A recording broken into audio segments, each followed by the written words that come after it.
जिब्राइल ने मरियम से कहा, सलाम मरियम, परमेश्वर की आशीष तुम पर है, यहोवा तुम्हारे साथ है। यह सुनकर मरियम घबरा गई, क्योंकि उसने जिब्राइल को पहले कभी नहीं देखा था, और तो और उसे समझ में नहीं आया कि स्वर्गदूत के कहने का मतलब क्या है। लेकिन जिब्राइल ने तुरंत उसका डर दूर किया। उसने कहा, मरियम, डरो नहीं, यहोवा तुमसे बहुत खुश है, इसलिए वह तुम्हारे लिए एक अच्छा काम करने जा रहा है। जल्द ही तुम्हें एक बच्चा होगा, तुम उसका नाम यीशु रखना। जिब्राइल ने फिर समझाया, यह बच्चा बहुत ही महान होगा और परम प्रधान परमेश्वर का बेटा कहलाएगा। यहोवा उसे दाऊद की तरह राजा बनाएगा। फर्क सिर्फ इतना होगा कि यीशु हमेशा के लिए राजा होगा, उसके राज का कभी अंत नहीं होगा। इस पर मरियम ने पूछा, मगर यह कैसे हो सकता है? मेरी तो अभी शादी भी नहीं हुई है, और ना ही मैं किसी आदमी के साथ रही हूँ। जिब्राइल ने मरियम को जवाब दिया, परमेश्वर की शक्ति तुम्हारे ऊपर आएगी, इसलिए वह बच्चा परमेश्वर का बेटा कहलाएगा। फिर उसने मरियम से कहा, तुम्हारी रिश्तेदार इलीशिबा है ना, उसे देखो।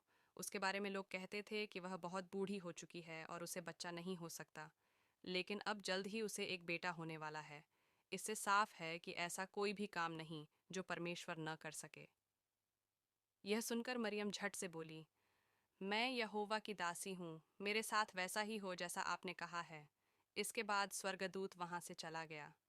स्वर्गदूत के जाने के बाद मरियम जल्दी से तैयार होकर इलीशिबा से मिलने गई। वहां पहुंचने पर जैसे ही इलीशिबा ने मरियम की आवाज़ सुनी, उसके पेट में जो बच्चा था वह खुशी से उछल पड़ा। उसी वक्त इलीशिबा परमेश्वर की पवित्र शक्ति से भर गई और मरियम से कहने लगी, तुम स्त्रियों में सबसे धन्य हो। मरियम इलीशिबा के साथ 3 महीने तक रही। उसके बाद वह नासरत में अपने घर वापस चली आई।